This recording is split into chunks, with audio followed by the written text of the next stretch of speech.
Dr. Guleria, majority of our questions from viewers, are around black fungus because it's relatively new to most people. How does a black fungus spread from an infected person to a healthy person? Is it airborne like COVID? So it is not contagious. So if you have a person who has black fungus or mucormycosis in the sinuses, it's not that it is going to spread to another person in the neighborhood. So unlike the precaution that we advise as far as COVID is concerned, those type of precautions don't need to be taken as far as mucormycosis is concerned.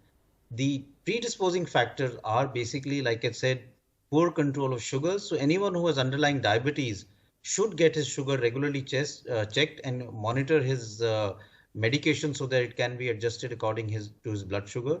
Second issue is, of course, to be careful about the dose, the duration, and the indication of steroids if you're taking them for COVID-19.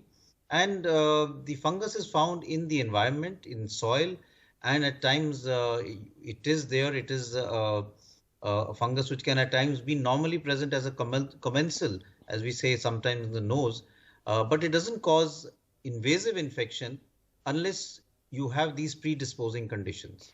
Right. Important. I'll ask you this once again. Is it a communicable disease? Can an infected person pass it on to a non-infected person? Because that will really help people in dealing with, anyone who has black fungus. So it is not a communicable disease. It is not transmitted from an infected person to a non-infected person by close contact or by coughing or droplets. It is basically present in the environment.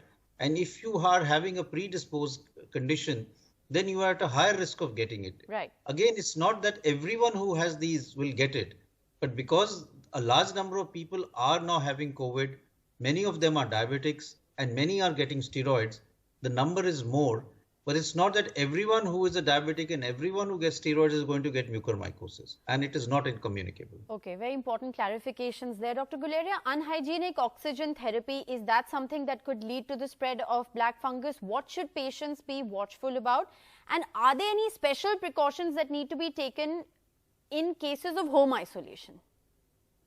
So initially it was felt that this was occurring only in people with oxygenation, but if you look at data from various states, many people who have got it while they're at home without taking oxygen. Right. It's happened in individuals who have been on steroids at home without taking oxygen and have then gone on to develop mucormycosis.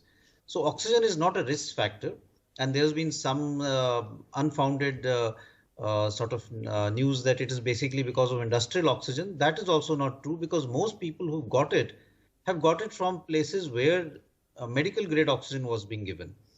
It has been recommended that the tubing should be properly cleaned. So if you're using tubing for your oxygen at home, or if you're using oxygen at home, the tubing should be cleaned properly.